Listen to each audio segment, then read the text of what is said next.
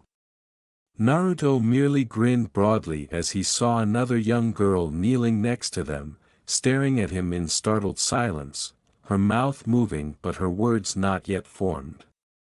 Interestingly, her eyes trembled at his presence rather than his action, despite what he had done. He said that this was the first time he had ever done such a miracle, and it had shocked everyone around him. Those silver eyes, too. That waning silver radiance inside them. It matched the radiance he noticed all around him. He had some hints to follow, though. Naruto smiled and then looked up at the woman flying in the sky above, surprised at the devastation she had caused being reversed. To those that are my friends and in need of assistance, they can call Uzumaki Naruto. For my enemies and those that cause chaos, Naruto said, they can call me their worst nightmare. With a fire flashing around her eyes, Cinder growled and sprinted toward them, leaving a trail of flames in her wake. All the ants dare oppose me today, she said. Fine. I burn you all to ashes.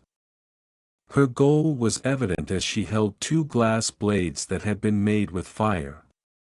Her amber and orange eyes met when she turned her head, but it was not as obvious as the shocked astonishment when her wrist was gripped from the side. He only needed to see the incredulity in her eyes. She couldn't understand how he was already by her side and was far too sure of her abilities. He wasn't even going to find this difficult. He threw her through the tower with a precise flick of his arm, first up and then down. There was no danger in hurling her through the entire building, as he felt that no one was inside. He winced before understanding that his toss had almost sent the red-haired and black-haired girls flying. He could see that they had received some training, but he didn't realize this form was so powerful. He hadn't tried to use it against someone who couldn't handle it before, and he hadn't used it in a long time. Naruto wasn't trying to kill the woman, therefore he hadn't even tried hard at the toss. In order for her to be held accountable for her acts, he needed her to survive. Death was frequently a kindness. One that he refused to comply with. Not yet. He was curious. After looking into those eyes. As he stared at the spectacle, everything became clear and a dazzling golden glow flared around him. This place was being destroyed by the negativity. Unusual animals wandering around the city and here. Alongside them, people are attacking citizens, and only few are protecting everyone. They could only take so much action. Kage Bunshin no Jutsu. Several duplicates appeared around him as he whispered it. They didn't require 2 reminders. They scattered in bursts of golden light, knowing just what to do. Even though he had no idea what was going on or where he was, he knew what to do in this emergency. Preserve as many people from this onslaught as he could. He was too strongly reminded of the sound's invasion of Konoha. Fire erupted from the hole he sent the woman down, and a cry resounded. Amused, Naruto pursed his lips. Was she really following the same route where he had knocked her down? In this case, that was the least strategic thing she could do. Did she lose everything because her anger burned so fiercely inside her? His attention was drawn to a roar, and darkness fell. It has sharp jaws and 2 enormous wings. Oh, right. Wyvern.